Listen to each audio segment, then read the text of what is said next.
Miracle on 7th Street, Founders Hall.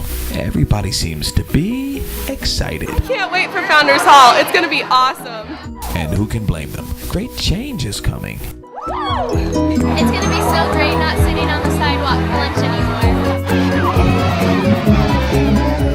anymore. People are literally dancing in the streets. Thanks to the new cafeteria, there will be no more hot sidewalks, no more melted lunches, and no more ants. And now, a few words about the chapel.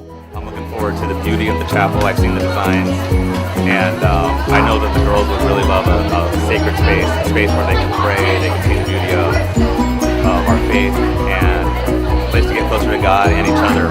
Can't forget the chapel because the chapel is very important.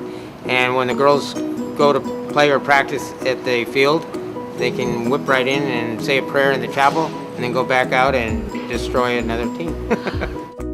Xavier has never had their own athletic field, so with the addition of Petsnick, we'll have covered seating, a concession stand, locker rooms, and get this, cutting-edge synthetic grass that requires low maintenance and no water.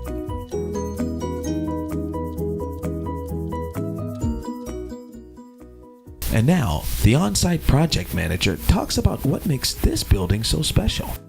Pretty unique, one of a kind. It's going to be cutting edge technology for the valley as far as athletics is concerned. So we're very proud of that. It's going to bring a lot to this community and a lot to this school. Esteban, you're here to tell us more about Founders Hall, right? No, I just saved a bunch of money on my car insurance by switching to Geico. First of all, the chapel will have a place where a class can have a mass, we can celebrate together, we can become a community. Having 360-person chapel will really change our campus. Let's talk about the field. So right now we have our teams traveling all over. The girls are going over to Brophy East to practice soccer. Our softball teams drive 25 minutes over to Rose Mofford. They have to come back. They're losing an hour of practice time. We'll just be able to go right out the door and practice. Lastly, we talk about Founders Hall. I've been here since 1974. I went here and we never had a place to eat inside. And this last fall, spring, summer, we've had terrible weather. Either it was rainy or especially in August and September, it was so hot. We had to let the girls eat inside the buildings. Everyone will be excited. They can go into Founders Hall and have lunch with their friends and the communities they build. But even more so that we can divide it into 3 sections.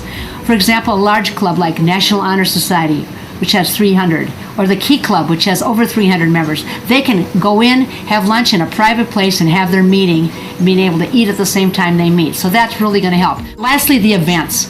We have events at Xavier, many of them fundraising, and our parents, our volunteers work so hard.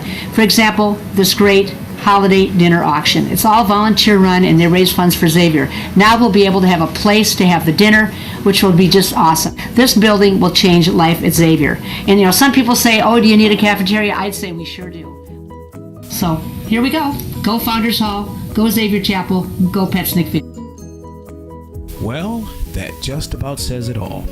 But it can't be done without the help of our Xavier families. It's your daughters who will directly benefit from this. So let's start the bidding and let's make Founders Hall truly the miracle on 7th Street.